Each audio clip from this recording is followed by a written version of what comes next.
No, trzeba przyznać, że ta piłka była bardzo dokładnie dograna na głowę Della Valle, ale wydaje mi się, że przewaga wzrostu po stronie Polaków, że no That reaction is remarkable. I mean, only last week or so, they scored against Denmark and was drawing in what would have been potentially the biggest result, Christ, I'm gonna say it, in the world. If San Marino went on and beat Denmark, then I think the world would cease to exist. Of course, Denmark had to ruin it and only beat San Marino 2-1.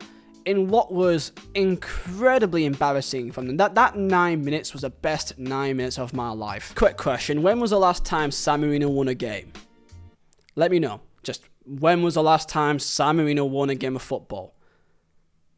Once. In 2004. This wasn't even in a competitive match. They've never won in a qualifier, only in a friendly with a 1-0 win over Liechtenstein. To showcase how long ago this was, these players weren't even alive the last time San Marino won a game.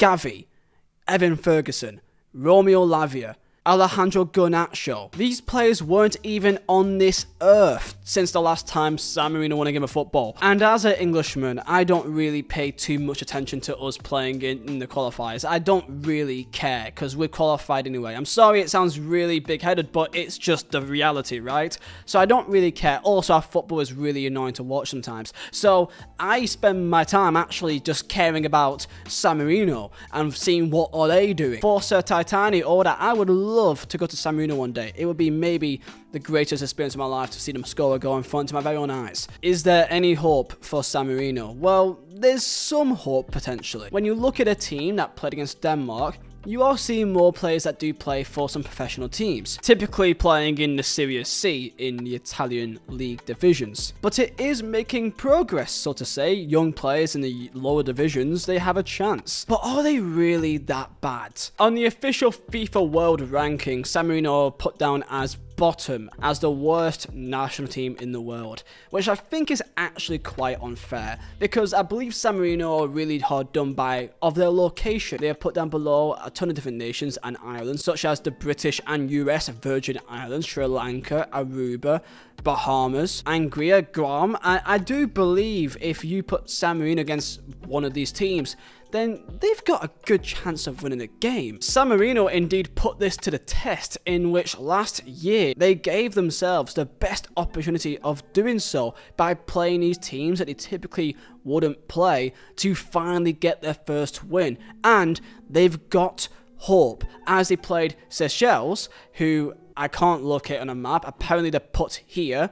I don't know where it is, but I'm going to Google it afterwards. And a back-to-back double fixture against St. Lucia, here somewhere. Seychelles are ranked 197th in the world in the FIFA World Rankings, and St. Lucia are also ranked 169th, above the likes of a Moldova or Malta, and they gave a good show for themselves as they drew to Seychelles 0-0, and they also drew 1-1 in the first game against St. Lucia, and only had a 1-0 loss in their second game 3 days later. To play a team which is pretty much 50 levels above in the rankings and getting a draw 1-1 and only losing 1-0 shows that they actually aren't as bad as their rankings do suggest. However, because of they play in Europe and they really only count the competitive rankings, i.e. the qualifiers, they are pretty much given no chance, as they play against massive nations and Northern Ireland. I'm kidding, that's a joke to Northern Irish, but they are pretty bad right now, but even they only beat them 2-0. So I have a proposition, this is my official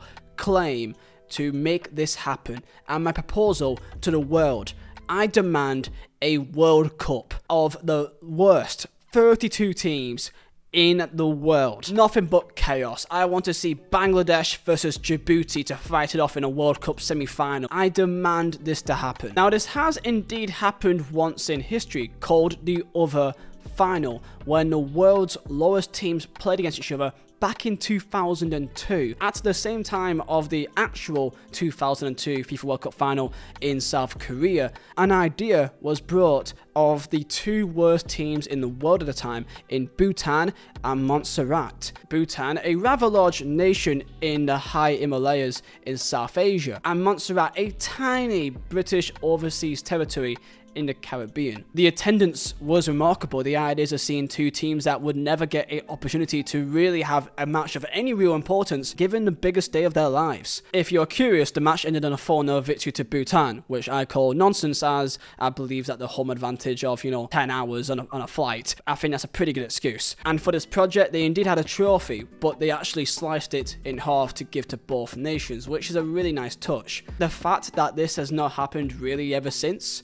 2002 is a big shame, and I demand that it happens again. I want to see American Samoa play against, I don't know, Timor-Leste or something. Okay, I want to see madness. I'm getting off topic of San Marino here, but we're going to see them play again in about a week or two time as the international break is coming up, playing against Kazakhstan and Finland. And will they win? Probably not, but if they score a goal, then you know it's going to be absolutely incredible. There was a clip from back in 2020 where San Marino drew 2 games in a row, 2 competitive games against Liechtenstein and Gibraltar, both games being 0-0. For pretty much every single team in the world, this would be probably quite a boring few games, but to San Marino this was history. This was a marvellous achievement, so much so that one of the players, Rossi, burst into tears on an interview. I read this article by The Athletic about how they met and actually travelled with the San Marino fans and the national team early this year, and they spoke to the players. Some of them even said that they still have sleepless nights thinking about chances that they missed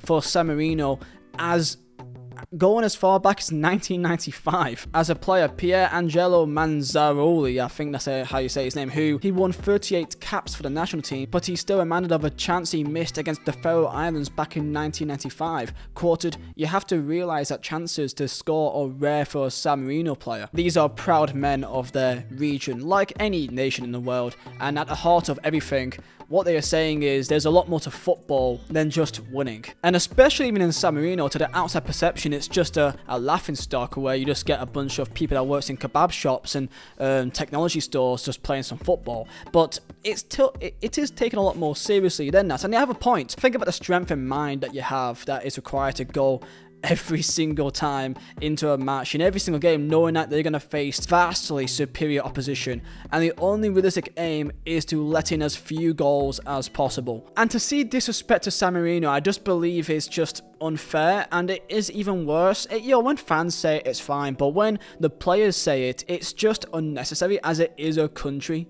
and it is full of people who are proud of their nation. And for example, back in 2016, Thomas Müller played, of course, Germany beat San Marino, they won 8-0, and in his post-match interview he said, "What's the point of such uneven games?" and complained that it's a unnecessary risk of being injured if the tactic of their opponents is to defend. Gasparoni, who I believe was an ex-manager of San Marino time, responded back with a quite heartfelt response to Thomas Müller. It's on the screen right now, you can read through the entirety of it, but giving you 10 good reasons of why the game San Marino-Germany has been very helpful to the region, saying, "You're right, the games like that on Friday night, they're nothing to you. On the other hand, dear Thomas, you don't need to come up to San Marino almost free in a weekend in which, without the Bundesliga, you would be able to be with your wife on the couch of your luxurious house, or who knows, you might have to take part in an event organised by your sponsors and earn several thousands of euros." San Marino is the story of the underdog, and if you are a real lover of football, or really anything, you are always looking out for the underdog. So if by any chance there's anyone watching this that's from San Marino, keep it up, and if you ever do win a game, then we will be celebrating with you. Tell me your thoughts down below, and I'll see you next time. See ya.